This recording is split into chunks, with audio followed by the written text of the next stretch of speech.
Hi all, இன்றைக்கி வீட்டிலேயே எப்படி ஈஸியான சிக்கன் wrap எப்படி பண்ணலான்றதை பார்த்துடலாம். அதுக்கு கோதுமை மாவும் மைதா மாவும் 3:1 ரேஷியோவில் எடுத்துக்கோங்க.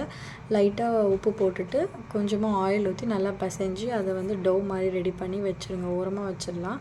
அதுக்கப்புறம் நம்ம சிக்கன் ரெடி பண்ணலாம். சிக்கனை நல்லா வேக வைக்கணும். அதுக்கு வந்து உப்பும் பெப்பரும் போட்டு நல்லா அது கொஞ்சம் நேரம் லைட்டாக தண்ணி தெளித்து விட்டு அதை கொஞ்சம் நேரம் பாயில் பண்ணலாம்.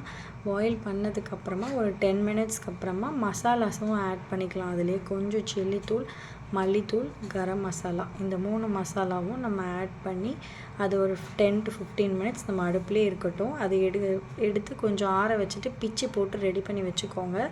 இப்போ அந்த உள்ள ஸ்டஃபிங்க்கு எப்படி ப்ரிப்பேர் பண்ணலான்னு பார்த்துலாம். கடாயில் எண்ணெய் ஊற்றிக்கோங்க. பிச்சு போட்டு அந்த சிக்கனையும் ஆட் பண்ணிவிட்டு அதில் இப்போ கொஞ்சம் ஃப்ளேவர் ஆட் பண்ணணும். நம்ம காரம்லாம் கொஞ்சம் கம்மியாக இருக்கும். ஸோ காரம்லாம் இன்னும் கொஞ்சம் நல்லா டேஸ்ட்டாக போட்டுக்கலாம். கரம் மசாலாவும் சில்லி தூளும் மறுபடியும் ஆட் பண்ணிக்கோங்க. பெப்பர் வேணாலும் போட்டுக்கலாம். போட்டுட்டு நல்லா ஒரு 2 மினிட்ஸ் அதை ஃப்ரை பண்ணி ஓரமாக எடுத்து வச்சுக்கலாம்.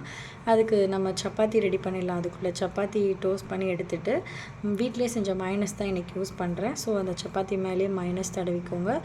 wrap கொண்டு வெங்காயமும் அந்த சிக்கனை வச்சுட்டு மேலே சாஸ் போட்டு அதை ரோல் பண்ணி சர்வ் பண்ணுங்களேன். சூப்பராக இருக்கும். எல்லோரும் நல்லா சாப்பிடுவாங்க.